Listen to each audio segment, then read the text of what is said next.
বড় দুঃখ আফসোস লাগে আজকে আমার নবী পাকের শানে এমন ছোট ছোট কথা বলা হয়, এমন অভদ্র কথা বলা হয়, ওই কথা যদি তোমাদের কারো সামনে বলি তোমরা পছন্দ করবে না।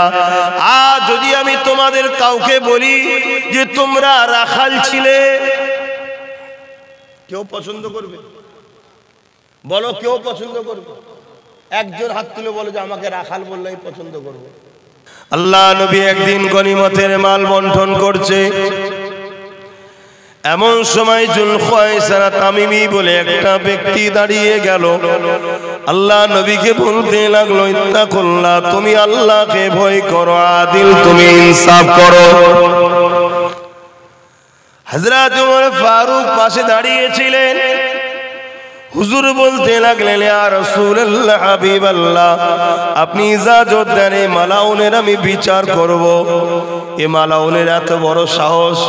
ইত্তাকুল্লাহ আপনাকে বলছে আল্লাহকে ভয় করো, আপনাকে বলছে ইনসাফ করো।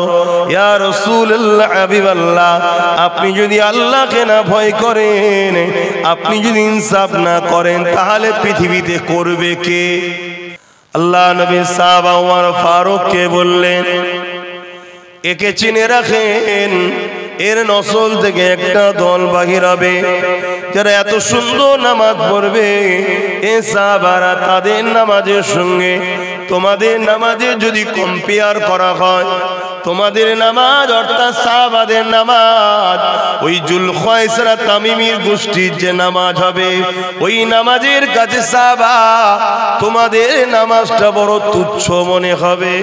আজকের যে জালিম অত্যাচারীরা ধেয়ে আসছে চারিদিকে, এদের হাত থেকে এদেরকে বাঁচতে গেলে যে সুপার পাওয়ারটা দরকার, ওটা সিনার পাওয়ার। কেন আমাদের হাতে ম্যান পাওয়ার নেই, মানি পাওয়ার নেই, মাসল পাওয়ার নেই, অর্থ পাওয়ার নেই, অস্ত্র পাওয়ার নেই, ম্যান্ডেট পাওয়ার নেই, রাজ পাওয়ার নেই। এরপরও যদি আমরা মাথা তুলে বাঁচতে চাই, ইতিহাস বলছে যে পাওয়ারটা লাগবে বা বিগত দিনে বেঁচেছে যে পাওয়ারের দ্বারা, ওই পাওয়ারটার নাম হলো ঈমানের পাওয়ার। জোরে বলুন সুবহানাল্লাহ। অনেকে বলে আব্বাস সিদ্দিকী এত কথা বলছে, ওর জলসায় বেশিরভাগ সব তো প্যান্ট শার্ট পরা দাঁড়ি চাচা। কটা নামাজি মুসল্লি মোত্তাকি থাকে, কটা আলেম উলামা থাকে, ক্রিটিসাইজ করে, অনেকে ক্রিটিসাইজ করে। কিন্তু আমি আপনাদেরকে তার ক্রিটিসাইজের জবাব দিচ্ছি না। আমি আপনাদেরকে বলবো, ম্যান দিয়ে, মানুষ দিয়ে, দাড়ি দিয়ে, টুপি দিয়ে, নামাজ দিয়ে, মুফতি দিয়ে, মৌলানা দিয়ে মসজিদ বানানো, মাদ্রাসা বানানো, কোরআন তেলাওয়াত, কারি দিয়ে যদি ইসলামকে আপনি বাঁচতে যান, তাহলে ঠকতে হবে। আপনাকে ইসলামকে দেখতে গেলে, বুঝতে গেলে হযরত প্রফেট মুহাম্মদ সাল্লাল্লাহু আলাইহি সাল্লামকে রেখে মানুষকে বাঁচতে হবে। জোরে বলুন সুবহানাল্লাহ। কারোর মধ্যে এলেম আছে, ভালো জিনিস। কারোর মধ্যে দাড়ি আছে, ভালো জিনিস। কারোর মধ্যে টুপি আছে, নামাজ আছে, রোজা আছে, ভালো জিনিস, ভালো কথা তো। কিন্তু তার মধ্যে ঈমান যদি না থাকে, একটু আওয়াজ দেন। অপরদিকে দাড়ি নেই, টুপি নেই, খারাপ জিনিস, অন্যায় কাজ, এগুলো অন্যায় কাজ। কিন্তু যখন হুজুরের ব্যাপার হয়, ঝাঁপ মেরে পড়ে যায়, জান যাবে কি খেয়াল করে না, হুজুরের জন্য পাগল। এটা আবার এমন ভালো জিনিস, এটার জন্যই সবকিছু। জোরে বলুন সুবহানাল্লাহ। আমি কি বুঝাচ্ছি আপনারা বুঝতে পারছেন? তাহলে কি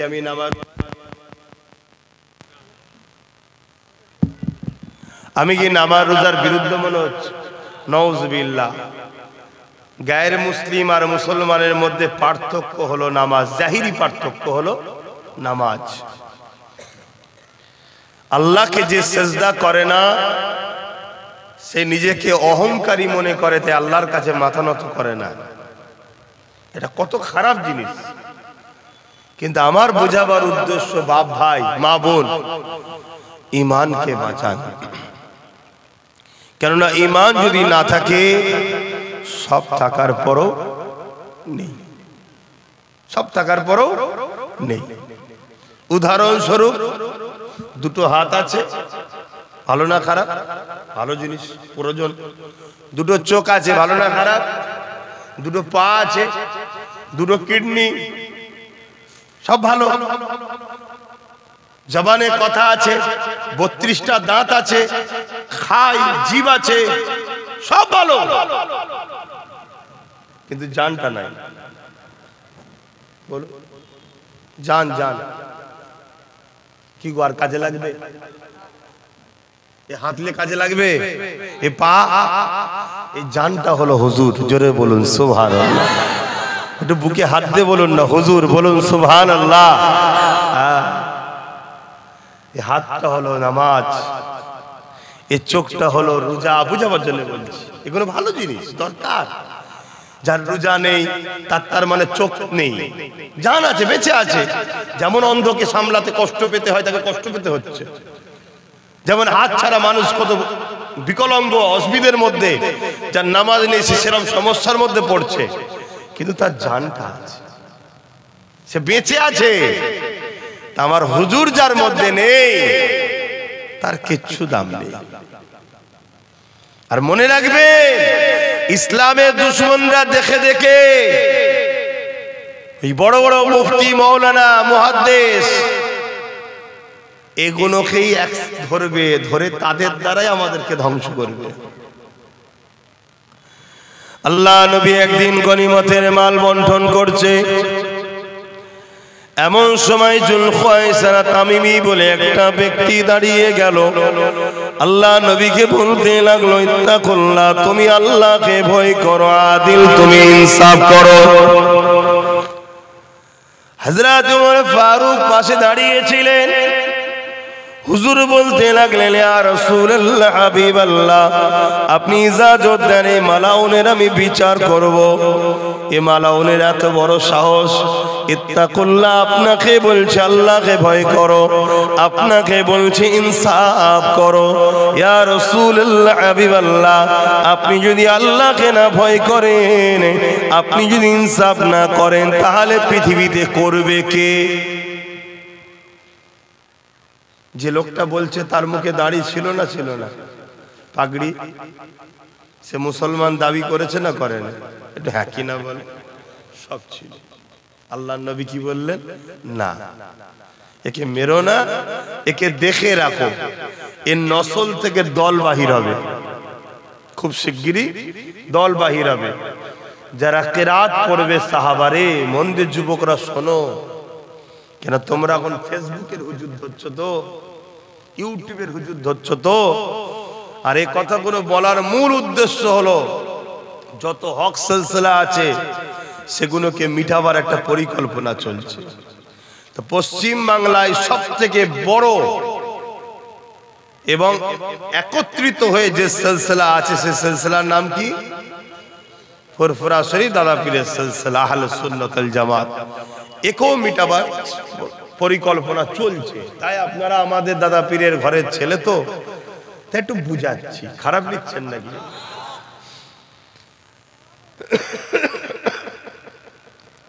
হযরত ওমর ফারুক হুজুরকে আমার নবী কি বলছেন? একে চিনে রাখো, এর নসল থেকে একটা দল বাহির হবে,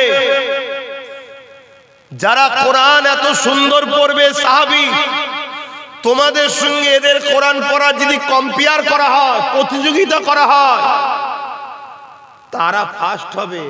তোমাদের কোরআন পড়া তাদের কাছে হাকির হবে, ছোট হবে। সাহাবাদের বলছি। আজ আমরা কোরআন পড়া দেখে যদি ছুটি, ঠকতে হবে না? হবে? কথা বলো। কিন্তু কোরআন পড়াকে ধরতে তো হবে, ঠিক না বেটি? আমার ভুল বুঝবেন না। কোরআন পড়া দেখে যদি ছুটি, ঠকতে হবে। আমি ছুটবো কি দেখে? যে কোরআন পড়ছর মধ্যে নবী আছে কি দেখ, এটা দেখে ছুটবো।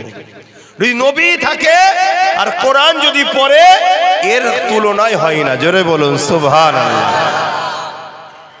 অর্থাৎ নবী আছে কোরআন পড়ে না, নবী আছে কোরআন পড়ে, এই দুজনের তফাৎ আসমান জমিনের থেকে বেশি। যে নবী আছে কোরআন পড়ের মাকাম অনেক বেশি, কিন্তু নবী নেই কোরআন পড়ে, নবী আছে কোরআন পড়তে পারে না, ওর থেকেও খারাপ হলো সে যে নবী নেই কোরআন পড়তে পারে সে। আমি কি বুঝাচ্ছি, বুঝছেন তো নাকি? তিনটে কোয়ালিটি, তিনটে কোয়ালিটি। কেন এটা বুঝাচ্ছি?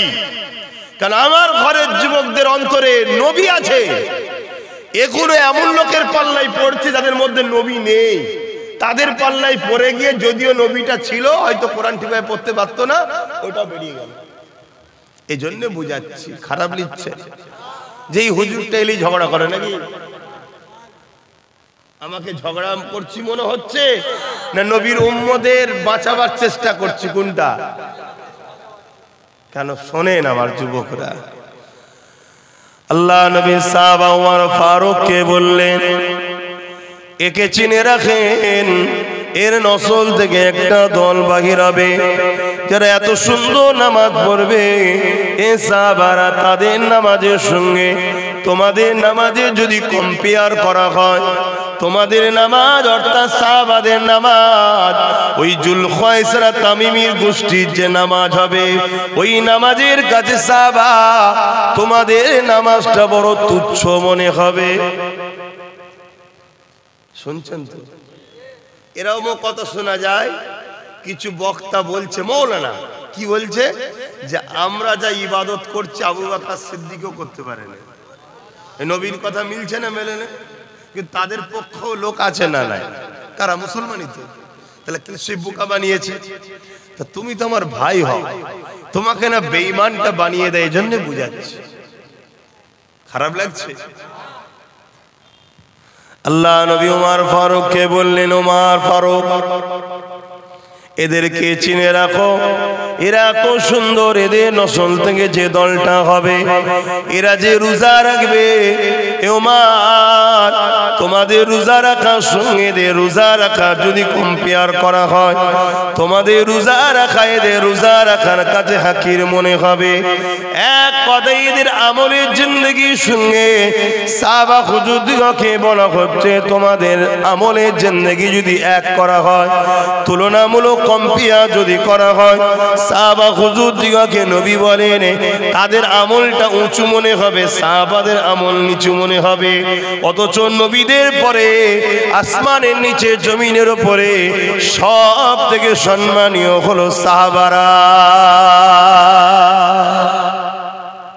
এত কিছু বলার পরে নবী বললেন, আমি নবী বলছি তারা হলো জাহান্নামী বাতিল ফেরকা। সাহাবা হুজুররা জিজ্ঞেস করলেন, হুজুর সব থাকার পরও বাতিল ফেরকা কেন? আল্লাহ নবী বললেন, ওদের সব থাকবে, শুধু আমি নবী আমার হাইয়া আমার আদব প্রেম তাদের অন্তরে থাকবে। তাহলে আমি কাউকে যদি ধরি আগে কি দেখব? দাড়ি, টুপি, জুব্বা, কোরআন পড়া, হাদিস পড়া, বুখারী পড়াই, মুসলিম পড়াই, মাদ্রাসা করেছে, মসজিদ করেছে, 10 বার হজ করেছে, এগুলো দেখবো না আগে প্রথম টেস্ট করব তোমার মধ্যে নবী কি আছে বল? নবীর আজমত, নবীর প্রেম, নবীর শান, নবীর মাকাম, নবীর রিফাত, নবীর নবুয়াত, নবীর গুরুত্ব, নবীকে তুমি কোন নজরে দেখো আগে বলো। ঠিক না বেটি? বড় দুঃখ আফসোস লাগে আজকে আমার নবী পাকের শানে এমন ছোট ছোট কথা বলা হয়, এমন অভদ্র কথা বলা হয়, ওই কথা যদি তোমাদের কারো সামনে বলি তোমরা পছন্দ করবে না। আর যদি আমি তোমাদের কাউকে বলি যে তোমরা রাখাল ছিলে, কেউ পছন্দ করবে? বলো, কেউ পছন্দ করবে? একজন হাত তুলে বলে যে আমাকে রাখাল বললেই পছন্দ করবো। আছো কেউ? আজকে কথাটাও আমার নবীর শানে ব্যবহার হচ্ছে, কারা করছে? প্রকাশ্য ইসলামের দুশ্মন যারা, তারা না ছদ্মবেশী? কেন করছে? কেন? এই কথাটা ধরুন আব্বাস সিদ্দিকী নওয়াজুবিল্লাহ, আমি আমার তুলনা দেবো না, ধরুন কেউ একজন এই কথাটা কোনো একটা মাহফিলে প্রোগ্রামে বলল, সেই প্রোগ্রামে ধরুন 10 লাখ 20 লাখ 15 লাখ 50 লাখ 1 কোটি 10 কোটি 20 কোটি যাই থাকুক, যারা ওই কথাটা শুনে চুপ করে বসে থাকবে সব কটা বেঈমান হয়ে যাবে। শুনছেন তো নাকি? কেন আমার নবীর বিরুদ্ধে কথা হলে চুপ থাকলেই বেঈমান। নামাজের বিরুদ্ধে কথা চুপ থেকেছে বেঈমান নয়, কাবিরা গুনাহ হবে। যে নামাজ 5 ওয়াক্ত নয় 4 ওয়াক্ত কেউ বলেছে, আপনি চুপ করেছেন, তার কথা মানলেন না, মিটে গেল, আমি 5 ওয়াক্ত পড়ি, সেখানে কি হবে ভাই? কাবিরা গুনাহ হবে, বেঈমান হবে না। আর আমার নবী পাক সাল্লাল্লাহু আলাইহি সাল্লামের বিষয়ে কেউ যদি যাররা পরিমাণ গুস্তাখিমূলক কথা বলে, আর আপনি বসে বসে কথাগুলো শুনছিলেন, কোনো প্রতিবাদ না করে চলে গেলেন, ইসলাম বলছে আপনি বেঈমান হয়ে গেছেন। তো বেঈমান হলে কিসের পাওয়ার চলে যাবে ভাই? সিনার পাওয়ার, ইমানের পাওয়ার। আর ইমানের পাওয়ার চলে গেলে কাদের লাভ? যারা আজকে আমাদের মসজিদ মাদ্রাসা ভাঙতে চাইছে, বুঝতে পারছেন না? পারেন ওয়াকাফ বিলের বিরুদ্ধে বিল করছে, দেখছেন না কেন? তাদের তখন লাভ হবে। কি লাভ হবে? আমরা তখন আর কামিয়াবি হতে পারবো না। কিছু বলবে? মন খারাপ? কি করা যাবে, সব দিনটা তো সমান নয়, ঠিক না? আল্লাহ নবী, নূর নবী, দয়া নবীকে চেনেন, নবী পাককে মহব্বত করেন, ভালোবাসেন, পিয়ার করেন। যিনারা মহব্বত করেছে তেনাদের থেকে শিক্ষা নেন। আল্লাহ নবীকে মহব্বত করেছেন হযরতে আবু বকর সিদ্দিক এবং আমার নবীর সাহাবা হুজুররা যে মহব্বত করেছে, ওই মহব্বত হলো আমাদের জন্য মডেল। হযরতে আবু বকর সিদ্দিক আমার নবী দরবারে আসলেন, সাহাবা হুজুররাও নবী দরবারে বসে আছেন। একজন সাহাবা আমার নবী পাককে একটা বিষয় আলোচনা করতে লেগেছে। এই সময় আমার নবী পাক শুনছে আর বড় খুশি হচ্ছে। কোন সাহাবা উঠে গিয়ে বলে, ইয়া রাসূলুল্লাহ, হাবিবাল্লাহ, আমাকে দৈনিক 5 সর্বসময় 5 ওয়াক্ত নামাজ পড়তে বড় ভালো লাগে। ইয়া রাসূলুল্লাহ, হাবিবাল্লাহ, আমার মনে হয় সব সময় নামাজের মধ্যে দাঁড়িয়ে থাকে। আল্লাহ নবী শুনে বড় খুশি হচ্ছে যে আমার ছাত্রগণ আল্লাহর ইবাদতে কতটা খুশি হয়। কি গো, খুশি হবে না? হবে না? নবীর ছাত্র সাহাবারা। এ নজওয়ানেরা, আল্লাহ নবী সাহাবীরা, হযরত আবু বকর সিদ্দিকও বসে রয়েছেন। এক সাহাবী উঠে একটা বিষয় বলতে লেগেছে।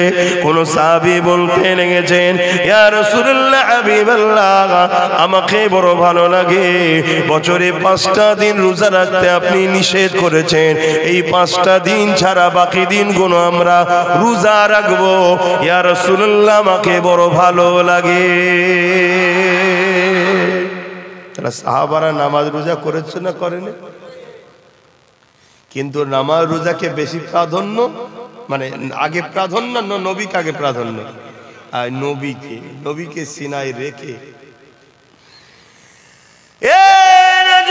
তরুণেরা, আল্লাহ নবী আরেক সাহাবী উঠে বললেন, ইয়া রাসূলুল্লাহ, হাবিবাল্লাহ, আমাকে মনে হয় সর্বসময় আল্লাহর কাবা শরীফটা তওয়াফ করতে থাকবো। লাব্বাইক আল্লাহুম্মা লাব্বাইক, লাব্বাইক লা শারীকা লাক লাব্বাইক, ইন্নাল হামদা ওয়ান নি'মাতা লাকা ওয়াল মুলক।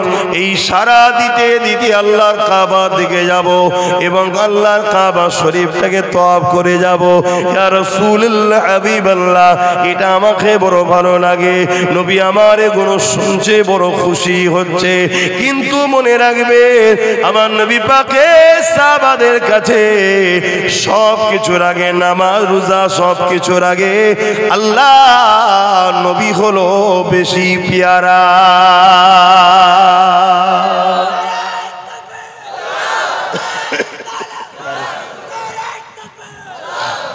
তাহলে আমাদেরকেও খেয়াল রাখতে হবে, নামাজ দরকার, রোজা দরকার, হজ দরকার, দাড়ি দরকার, টুপি দরকার, হালাল খাদ্য দরকার, সব দরকার। কিন্তু সব কিছুর আগে নবীর প্রেম ও আদব দরকার। এটা মাথায় থাকবে, আমি এটাই বুঝাতে চাইছি। কেন এখানে যদি একটু ভুল ভ্রান্তি হয়েও যায়, এই যে আজকে জোহরের নামাজ পড়েছি, পড়েছেন, বলতে পারবো কবুল হয়েছে? বলতে পারবো না, কিন্তু পড়েছি, আল্লাহর হুকুম, কিন্তু কবুল হয়েছে কি জানা না। আল্লাহ চাইলে আসরের নামাজও পড়বো, আল্লাহ যদি তৌফিক দেয়, আপনারাও পড়বেন ইনশাআল্লাহ, কবুল হবে কেউ বলতে। কিন্তু আমি হুজুরকে ভালোবাসি, এটা 100% কবুল হয়, জোরে বলুন সুবহানাল্লাহ। আর ভালোবাসার একটা নিদর্শন হলো দরুদ, হুজুরের উপরে বেশি বেশি করে পড়া। আর দরুদ পৃথিবীর বুকে একটাই জিনিস আছে, জবান দিয়ে বেরোতে দেরি, কবুল হতে দেরি হয় না, জোরে বলুন সুবহানাল্লাহ। আল্লাহ নবী সাহাবারা এইভাবে এক একজন এক একটা বিষয়ে বলতেছে। হযরত আবু বকর সিদ্দিক উঠে দাঁড়িয়ে বললেন, ইয়া রাসূলুল্লাহ, হাবিবাল্লাহ, আমি আবু বকর, আমারও বড় কিছু ভালো লাগে, হুজুর যদি ইজাজত দেন আমি একটু বলবো। আল্লাহ নবী বললেন, আবু বকর বলেন আপনার কি ভালো লাগে? হযরত আবু বকর সিদ্দিক বলতে লাগলেন, ইয়া রাসূলুল্লাহ, হাবিবাল্লাহ, আমার মনে হয় সর্বসময় আপনার কদমের কাছে পড়ে থাকবো। দ্বিতীয় নম্বর হলো আপনার নূরের চেহারার দিকে আমি তাকিয়ে থাকবো। তিন নম্বর হলো, ইয়া রাসূলুল্লাহ, হাবিবাল্লাহ, আমার যা ধন দৌলত রয়েছে ওটা আমার নয় আপনার, আল্লাহ ও আপনার হয়ে গেছে। আপনি বিনা ইজাজতে আমার ধন দৌলতকে নিজের হাতে করে খরচ করবেন। এই তিনটে আমি আবু বকর আমার বড়ই ভালো লাগে।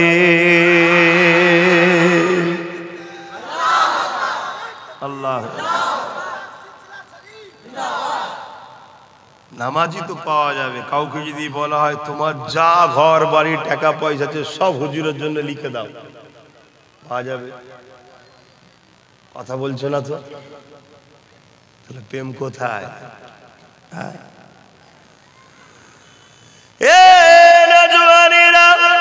হযরত আবু বকর সিদ্দিক রাদিয়াল্লাহু তাআলা আমার নবী পাকের জন্য, আল্লাহর জন্য কিতাবের মধ্যে রয়েছে, তৎকালীন সময়েতে সেই দিনের কথা বলছে, আজকে নয়, সেই দিনের বাজার মূল্যে 400 কোটি টাকা আমার নবী পাকের কদমে দিয়েছে।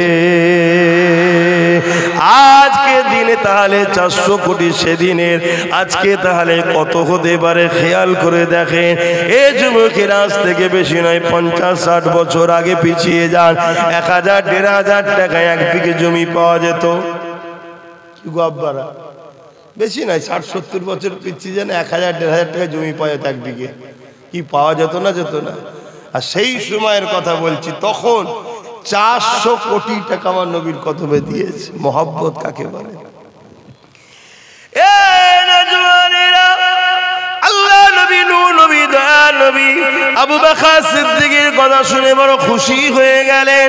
আল্লাহ নবী, নূর নবী, দয়ার নবী হাতটা তুলে দিলেন, আল্লাহ পাক আমার সাহাবাদের উপরে আমি বড় রাজি খুশি হয়েছে, তবে আমি রাসূলুল্লাহ আমার আবু বকরের উপরে বড়ই রাজি হয়েছে।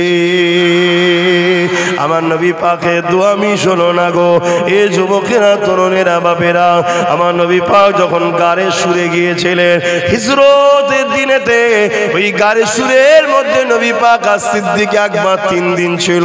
ওই 3 দিনেতে আমার রাসূলুল্লাহর কোলে মাথা, আমার আবু বকর সিদ্দিকের কোলে মাথা রেখে আল্লাহ নবী একটু আরাম করতেছিলেন। ওই যে বলেছিলেন, ইয়া রাসূলুল্লাহ, আপনাকে দেখতে বড় ভালো লাগে, তৃতীয় কোনো জোনার এখানে নাই, আল্লাহ রাসূল রয়েছেন, আবু বকর সিদ্দিক রয়েছে, একেবারে কোলেতে আবু বকর সিদ্দিকের মাথা রেখে নবী আরাম করে। আর জান্নাত আমার নবী পাকের চেহারা মোবারক খানা সিদ্দিক আকবর একেবারে কাছ থেকে দেখতে লেগেছে। তোমার যখন আমার বন্ধুকে দেখার এতই শখ, চলো তোমার কোলে মাথা রেখে আমার বন্ধু ঘুমাবে 3 দিন দেখো একভাবে। এটা প্রেমের নিদর্শন, আল্লাহ ফল দিলেন। দ্বিতীয় নম্বর কি বলেছিলেন? ইয়া রাসূলুল্লাহ হাবিবাল্লাহ, আপনার কদমের গোড়ায় আমি সর্বসময় থাকতে চাই। সিদ্দিক আকবর আমার রাসূল পাককে এত ভালোবেসেছিলেন, আল্লাহ নবী সাহাবাদেরকে ডাকলেন, এ বাবা সাহাবারা, আমি ইন্তেকালের পরে আমার আবু বকর যখন দুনিয়া থেকে চলে যাবে, আমি রাসূলুল্লাহ আমার পাশেই তাকে দাফন করবে। তাহলে ওই দোয়াটাও কবুল হলো তো নাকি? 3 নম্বর কি বলেছিল? হুজুর আমার মাল আমার নয়, সব আপনার, যেমন করে খুশি খরচ করবেন, কোনো ইজাজত নয়। হুজুর একদিন সিদ্দিক আকবর ঘরে রয়েছে, আমার রাসূলুল্লাহ ঘরে ঢুকলেন, আবু বকর সিদ্দিক দাঁড়িয়ে গিয়ে সালামটা দিলেন, দিবার পরে আল্লাহ নবী সোজা জবাব দিয়ে চলে গেলেন। যেখানে সিদ্দিক আকবর ধন দৌলত রাখতো, ওই জায়গায় গিয়ে আমার নবী পাক তেনার প্রয়োজন মতো নিলেন। একবারও বললেন না আবু বকর এটা লিচ্ছি, এই জায়গায় খরচ হবে, কিছুই বললেন না। সোজা নিয়ে নবী আমার চলে গেলেন। আবু বকর আসমানের দিকে মুখটা তুলে শুকরিয়া আদায় করলেন। কিছুক্ষণ পরে নবী এসে বলতে লাগলো, আবু বকর তোমার দোয়া আল্লাহ কবুল করে নিয়েছে।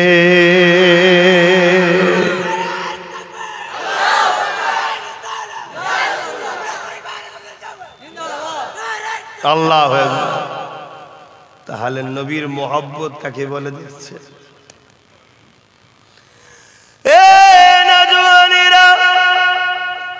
নামাজ ইচ্ছা করে কাজা করো না গো, কেননা নবী আমার নামাজকে বড় পছন্দ করতেন।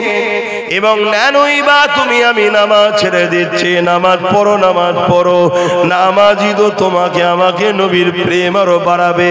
কেননা নামাজের মধ্যে যখন তুমি আমি দাঁড়িয়ে যাব, আল্লাহর জন্যে দাঁড়াবো, সূরা ফাতিহা পড়বো আল্লাহর জন্যে, সূরা মিলাবো আল্লাহর জন্যে, রুকু দেবো আল্লাহর জন্যে, রুকুতে তাসবিহ পড়বো সুবহান রাব্বিল আযীম আল্লাহর জন্যে, সিজদা দেবো আল্লাহর জন্যে, সুবহান রাব্বিল আলা তাসবিহ পড়বো আল্লাহর জন্যে।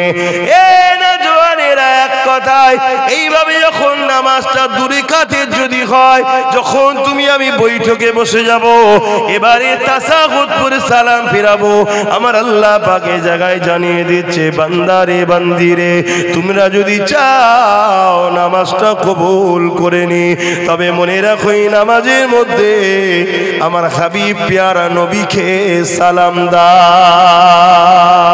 এ আল্লাহ, নামাজ তো শুধু আপনার জন্য খাস, এখানে আপনার হাবিবকে কেন সালাম দেবো?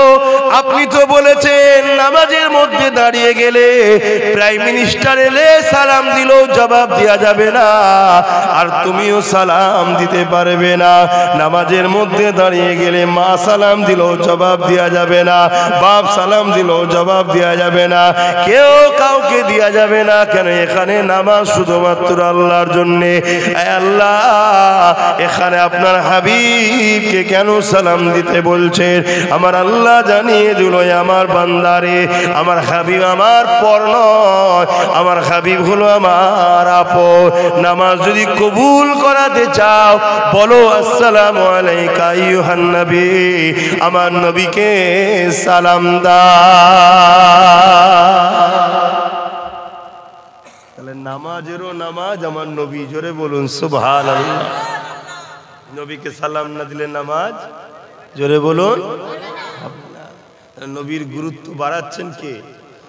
তাহলে আল্লাহ যখন বাড়িয়েছে, আমাদের মানতে আপত্তি কেন? কিন্তু আজকে দুনিয়া ঘুরে দেখুন, দুনিয়া ঘুরে দেখুন, স্বাধীনতার পতাকা তোলার বেলায় দাঁড়ালে ফতোয়া হয় না, নবীকে দাঁড়িয়ে সালাম দিলে ফতোয়া হয়। দুনিয়া ঘুরে দেখুন, নেতা মন্ত্রী এলে সেখানে দাঁড়াতে সমস্যা হয় না, তাদের তাজিম ইস্তেকবাল করতে সমস্যা হয় না। আর মুহাম্মদ আরবি সাল্লাল্লাহু আলাইহি সাল্লামের প্রেমিকরা উঠে একটু হুজুরকে তাজিমের সাথে সালাম দেবে, এখানে সমস্যা হয়। কিছু বুঝছেন তো নাকি? তাহলে আমার নবীর উপরে এদের টার্গেট কেন? আমাদের দিল থেকে নবীকে বার করতে হবে। যদি বার না করতে পারে, এ কওমকে মিটানো কখনো সম্ভব নয়।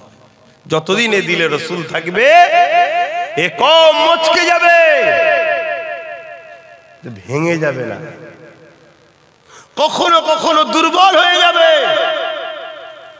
দেখলে মনে হবে কম মনে শেষ, আবার এই কমের মধ্যে থেকেই আল্লাহ একজনকে দাঁড় করিয়ে দেবে, গরিবে নওয়াজ হয়ে যাবে। জোরে বলুন সুবহানাল্লাহ। কথা বুঝে আসছে? ঈমান ঠিক রাখুন ভাই আমার।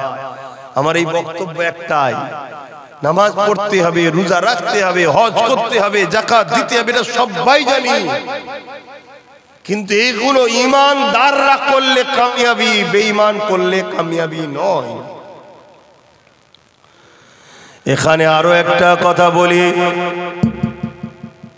হযরত উসমান গনি রাদিয়াল্লাহু তাআলা 6 বছর পর আমার নবী পাক আসছে মক্কা শরীফ তওয়াফ করতে, চলে গেছে আসরি মদিনা, 6 বছর পর আসছে। আল্লাহ নবী হযরত উসমান গনিকে পাঠালেন, আপনি যান, আমরা মক্কার বাইরে থাকি, আপনি গিয়ে মক্কার মুশরিকদের জালিমদেরকে যে বলেন, সরদারকে যে বলেন, আমরা এসেছি শুধুমাত্র আল্লাহর ঘরটা তওয়াফ করব আর চলে যাব, কোনো রকম ভাবে এখানে থাকবো না, শুধু তওয়াফ করব চলে যাব, আমাদেরকে ইজাজত দেওয়া হোক। 6 বছর হয়ে গেছে আমরা আসিনি। হযরত ওসমান গনি ইহরাম অবস্থায় এসেছে, কেননা হুদুদে হারামাইন শরীফে ঢুকলে ইহরাম পড়তে হবে, জানেন তো নাকি? আরে হ্যাঁ কিনা বলবেন তো? হুদুদে হারামাইন শরীফ কাকে বলে জানেন? ওই যে হাজারে আসওয়াদ যে পাথরটা আছে, অ্যাকচুয়ালি জান্নাতি পাথর, ওই পাথরটা হলো সাদা পাথর ছিল, ওর একটা নূর ছিল, জ্যোতি ছিল। ওই পাথরটাকে যখন রাখা হয়েছিল, যে এলাকাটা আলো হয়েছিল ওই এলাকাটাকে বলা হয় হুদুদে হারামাইন শরীফ। জোরে বলুন সুবহানাল্লাহ। ওই এলাকার মধ্যে এন্ট্রি হওয়ার আগে সমস্ত কাপড় খুলে 2টো থান কাপড় পরতে হবে, কেন আব্বা ইব্রাহিম আলাইহিস সালাম পড়েছিলেন। জোরে বলুন সুবহানাল্লাহ। উসমান গনি হুজুর ইহরাম পড়েছে, এটা পড়তে হবে, নিয়ম। পরে ঢুকেছে, কাবার চাতানে চলে গেছে, মাতাব যেটাকে বলা হয়। আমি তুমি তো কাবা থেকে হুঁশ থাকে না, আমি আমার কথা বলছি। কাবাকে প্রথম যখন দেখা হয়, প্রথম নজরে দেখলেই যে দোয়াটা চাইবে সঙ্গে সঙ্গে সে দোয়া কবুল হয়। জোরে বলুন সুবহানাল্লাহ। এটা হলো আল্লাহর ঘর দেখার নজরানা, আল্লাহ দেয় গিফট। তুই আমার ঘর দেখেছিস, যেটা চাইবি আমি তোকে দেবো। জোরে বলুন সুবহানাল্লাহ। কিন্তু এখানেও শুনিয়ে রাখো, বেঈমান চাইলে পাওয়া যাবে না, ইমানদার চাইলে হবে। শুনছো তো নাকি? প্রকাশ্য কাফেরকে চিনা যায়, মুনাফিককে তো চেনা যায় না। কত মুনাফিক হজ করছে, কে করছে না করে না, চিনবেন কি করে? ওরা কাবার কাছে গিয়ে খুব কাদাকাটি করে, কাবাকে জড়ায়, কাবাকে চুমো খায়, হাজারে আসওয়াদের চুমো খায়, হাজারে আসওয়াদকে চুমো দিবার জন্য ঠেলা ঠেলি অনেক কিছু করে ফেলে। মদিনা শরীফে চলো, যেতে চাই না। শুনছেন তো নাকি? আর যদিও যায়, মার্কেটিং টার্কেটিং করে ঘুরে ঘাড়ে কাটিয়ে দেয়, হুজুরের দরবারের কাছে যেতে চাই না। হাই রে কপাল ফাটা, হাই রে কপাল। আর মোমেনকে কাবা তওয়াফ করে দিল মদিনায় পড়ে থাকে যে কখন ওখানে যাব। জোরে বলুন সুবহানাল্লাহ। কেন কাবা এখানে, কাবার কাবা ওখানে। জোরে বলুন সুবহানাল্লাহ। তুমি যদি কাবাকেও জিজ্ঞেস করো, আমি তো তোকে তওয়াফ করছি, তোর দিবানা আমি, তুই কার দিবানা বল? কাবাও বলবে আমি ধন্য হয়েছি যে কদমের ওসিলায় তার দিবানা, সেটা আমেন আল্লাহ। জোরে বলুন সুবহানাল্লাহ। তো ভাইয়ের আমার, তো হযরত ওসমান গনি হুজুর পৌঁছে গেছে, হাতেমের উপরে দাঁড়িয়ে আছে, মাতাবে দাঁড়িয়ে আছে, কাবার চাতানে দাঁড়িয়ে আছে। মক্কা সব সর্দাররা এসেছে, এ ওমর, উসমান কি খবর? আল্লাহ নবী পাঠিয়েছে, আমরা শুধু 6 বছর হয়ে গেছে তওয়াফ করা হয়নি, আমরা কাবা তওয়াফ করব, চলে যাব। জালিমরা বলছে না, আমরা আসতে দেব না। একটা সন্ধি হয়েছে, চুক্তি হয়েছে, একটা চুক্তি হয়েছে, অত ডিপে যাচ্ছে না, এখনই নামাজ আজান দেবে। হযরত উসমান গনিকে ওই সরদাররা বলছে, উসমান তুমি যখন চলে এসছো ইহরাম অবস্থায় যখন আছো, তুমি কাবাটা তওয়াফ করলাও, তুমি করে নাও। আমি তুমি হলে কি করতাম? করে নিতাম। হযরত উসমান গনি বলেছিল, এ জালিমরা, কি মনে করিস তোরা আমাকে? কাবা আমাদের কাছে প্রিয়, হজ আমাদের কাছে ফরজ, কাবার তওয়াফ করা আমাদের কাছে প্রিয়, কিন্তু কি মনে করিস মোহাম্মদ রসুলকে বাদ দিয়ে? না, কাবা আমাদের কাছে সম্মানিত মোহাম্মদ রসুলকে নিয়ে। জোরে বলুন সুবহানাল্লাহ। হুজুর ফিরে চলে গেলেন, তওয়াফ করলেন না। এই শুনছেন? আর আজকাল সব কি হচ্ছে? সরল পিরান সাধারণ ছেলেগুলো নামাজ পড়ে ঠিকভাবে পড়তে পারে না। আশা করছে আমাদের বাচ্চারা নামাজ পড়ে, রোজা রাখে ঠিকভাবে রাখতে পারে না, কোরআন পড়ে হয়তো শুদ্ধ পড়তে পারে না, একটু ভুলভাল হয়ে যায়। কেন? মাতৃভাষা তো আমাদের নয় আরবি। কথা বুঝে আসছে? কিন্তু একটা জিনিস এদের মধ্যে ছিল, নবীর প্রেম ও আদবটা ছিল। নবীর ব্যাপার হলে যখন যুবকদের চোখ দিয়ে পানি বেরোতো, নবীর আদবের ব্যাপারে, নবীর হয়ে সংগ্রাম করার মন মানসিকতা এদের হৃদয়ে কিন্তু অটুট ছিল, ভরপুর ছিল। আজ ইসলামের দুশ্মনগুলো যারা ইসলামকে মিটাতে চায়, মসজিদ, মাদ্রাসা, কোরআন, খানকা, ঈদগাহকে মিটাতে চায় পুরো পৃথিবী জুড়ে, তারা কোটি কোটি টাকা খরচ করে মাদ্রাসা করছে, মসজিদ করছে। আপনি অবাক হয়ে যাবেন আমার কথায় যে আব্বাস সিদ্দিকীর মনে হয় মাথা খারাপ হয়ে গেছে। হ্যাঁ, লোক তো বলছে, কিন্তু সত্যি মাথা খারাপ হয়ে গেছে। কিসে? যে কম বুঝছে না কেন? ব্রিটেনের মাটির তলাতে খ্রিস্টানদের গোপন মাদ্রাসা, তা মাদ্রাসা দেখে ছুটছে কেন এ কম? একবারও দেখছেন ওই মাদ্রাসার ছাত্রগুলোকে নবীর প্রেমিক তৈরি করা হচ্ছে না নবীর দুশমন তৈরি করা হচ্ছে? একবারও দেখছে না কেন? এটাই আমার মাথা খারাপ হচ্ছে। শুনছেন তো নাকি? এরকম হাজারো মাদ্রাসা বেরিয়েছে, যাদের পিছনে টাকা, যাদের সিলেবাস ওয়াশিংটন থেকে আসছে। ওয়াশিংটন চেনেন তো নাকি? হ্যাঁ, আমি গল্প বলছিনি, মোবাইল হাতের মধ্যে রয়েছে, মোবাইলেও সার্চ করো, সব পেরিয়ে যাবে আপনার। দেখুন, সেখান থেকে সব আসছে সিলেবাস। ফিকহ আছে, তাফসীর আছে, হাদিস আছে, সব আছে। হুব্বে রাসূলের অধ্যায়গুলো বাদ, রাসূলের প্রেমের অধ্যায় বাদ, আদবে রাসূলের অধ্যায় বাদ, সাহাবাদের মর্যাদার অধ্যায় বাদ, আহলে রাসূলদের প্রেমের যে মর্যাদা, পাক পাঞ্জাতন, তাদের বিষয়গুলো বাদ। কেন? ইনারা হলেন ইসলামের মূল। আল্লাহ ইনাদেরকে মূল বানিয়েছে। জোরে বলুন সুবহানাল্লাহ। বাকি সব দিচ্ছে। তাই আমার আফসোস, আমার কওমের কাছে এইটুকুই আমার আবদার, যদি আমাকে কেউ বিশ্বাস করেন, তার কাছে বলছি, একটু বুঝে বুঝে পা ফেলেন। আখরি জামানা, উলামা দেখেন, জান জলসায় যেতে বারণ করছি না, কিন্তু তার আলোচনাগুলোকে শোনেন, শুনে দেখুন আপনাকে নবীর সঙ্গে জুড়তে চাইছে না ছাড়তে চাইছে। যেটুকু দিলে ছিল জলসা শুনে বেরিয়ে গেল, না বাড়লো আরো নবীর প্রেম আদব? যদি মনে হয় প্রেম আদব বেড়েছে, যান, বারবার যান। আর যদি মনে হয় বেরিয়ে যাচ্ছে, তওবা করুন। দরবারে যাওয়া, ওইসব উলামাদের কাছে যাওয়া, ওইসব বক্তার কাছে, সব মাদ্রাসা মসজিদ থেকে, ওইসব জায়গা থেকে উঠা বসা করা, দূরে সরান। আপনি বলবেন মাদ্রাসা মসজিদ থেকে দূরে। হ্যাঁ, মসজিদে জেরারও হয়। আল্লাহ নবীকে আমার আল্লাহ নিজে হুকুম করেছে, ওই মসজিদটা আপনি ভেঙে দেন। ওই মসজিদটা জেরার ছিল, আমার নবী নিজে হাতে মসজিদ ভেঙেছে। উদ্দেশ্য ছিল সাহাবাদের মধ্যে ডিভাইড তৈরি করা। এসব ইতিহাস তো আপনারা জানেন না। তো যাক, আমার এতটুকুই কথা ভাই, গুনাহ করবেন না, গুনাহ করবেন না, গুনাহ করবেন না। যদিও গুনাহ হয়ে যায়, বেঈমানটা হয়ে মরবেন না। কবরটা খুব কঠিন হবে, আখিরাতটা খুব কঠিন হবে। গুনাহগারের মাফ আছে, বেঈমানের মাফ, জোরে বলুন, নাই। আসেন একটু হুজুরকে, আল্লাহকে দেখে তাজিমে সালাম দেবো। ইয়া নবী,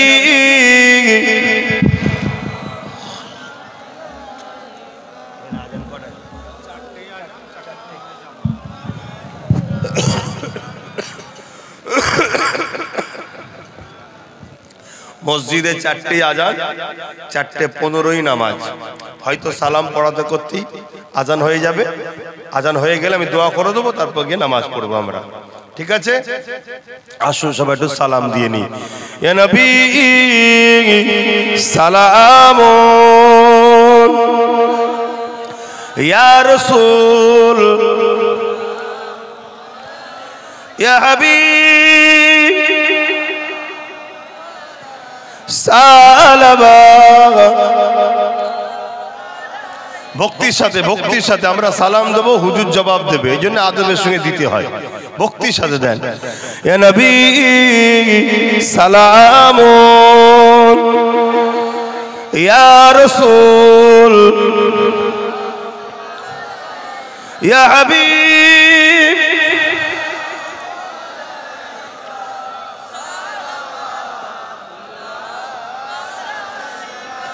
या नबी नामो प्यारा, या रसूल नामो प्यारा।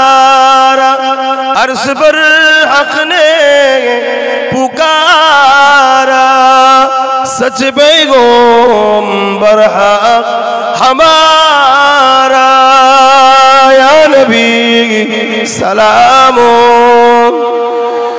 या रसूल सलाम, या हबीब सलाम, सालावातुल्लाह। সকলে গায়ে গায়ে বসুন। বালাগাল উলা বিকামালিহি, কাসাবাত দুজা বিজামালিহি, সাল্লি সাল্লু আলাইহি। বাপ জান আমার একটু দোয়া করব।